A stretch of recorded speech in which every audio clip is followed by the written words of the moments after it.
السلام علیکم ورحمۃ اللہ وبرکاتہ۔ تبلیغی مرکز نظام الدین کو بند رکھا جائے گا۔ مودی حکومت نے دہلی ہائی کورٹ میں حلف نامہ داخل کر کے سفارتی پیچیدگیوں کا حوالہ دیا۔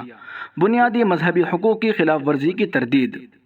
نئی دہلی 13 ستمبر۔ ممبئی اردو نیوز انڈیا کی رپورٹ۔ مرکزی حکومت نے آج دہلی ہائی کورٹ میں تبلیغی جماعت کے ہیڈ کوارٹر مرکز نظام الدین کو بند رکھے جانے کو جائز قرار دیا ہے اور کہا ہے کہ غیر ملکیوں کی موجودگی کی وجہ سے سرحد پار معاملات اور سفارتی پیچیدگیاں پیدا ہو سکتی ہیں۔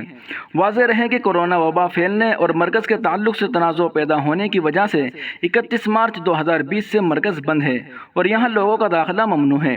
مرکزی حکومت کی جانب سے حلف نامہ وزارت داخلہ نے دہلی وقف بورڈ کی درخواست کے جواب میں دائر کیا ہے۔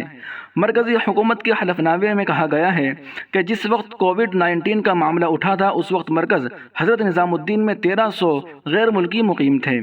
اس کی وجہ سے دیگر ملکوں کے ساتھ کچھ سفارتی پیچیدگیاں بھی پیدا ہو گئی تھی، اس لیے قانون تعزیرات ہند کی دفعہ 310 کے تحت مرکز کو بند کر دیا گیا تھا۔ مرکزی حکومت نے اپنے حلف نامے میں مزید کہا ہے کہ صحت عامہ کو برقرار رکھنے کے لیے آئین کی دفعہ 26 کے تحت دیے گئے بنیادی حقوق کو بھی عارضی طور پر معطل کر دیا گیا ہے۔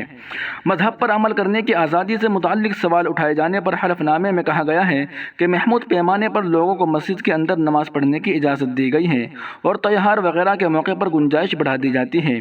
اس لیے کہا جا سکتا ہے کہ آئین کی دفعہ 25 کے تحت دی گئی آزادی کی خلاف ورزی نہیں کی گئی۔ اس سے قبل 23 اگست کو دہلی ہائی کورٹ نے دہلی پولیس کو حکم دیا تھا کہ وہ نظام الدین مرکز کے رہائشی حصے تبلیغی جماعت کے سربراہ مولانا محمد سعد کی والدہ کے حوالے کر دے اور وہ بھی 2 دن کے اندر سپرد کرنے کا عمل پورا کیا جائے۔ اس کے ساتھ پچھلے 1 سال سے زیادہ سے بند پڑے تبلیغی جماعت کے مرکز کے ایک حصے کے کھولے جانے پر پوری طریقے سے مہر لگ گئی تھی۔ تاہم تبلیغی جماعت کی سرگرمیاں جہاں سے چلتی تھی زیادہ تر حصہ فی الحال ابھی بند ہے۔ موجودہ وقت میں صرف 50 لوگوں کو بنگلے والی مسجد یعنی تبلیغی جماعت کے مرکز میں نماز ادا کرنے کی اجازت دی گئی ہے۔ ہائی کورٹ نے سپردگی کا حکم دیتے ہوئے کہا تھا کہ مولانا سعد کی والدہ کو سپردگی 2 دن کے اندر کی جانی چاہیے تاکہ وہ وہاں جا کر ٹھہر سکے۔ ہائی کورٹ نے اپنے حکم میں مولانا سعد کی والدہ کو بھی ہدایت دی تھی کہ وہ مرکز کے کسی دوسرے حصے میں نہیں جائیں گی۔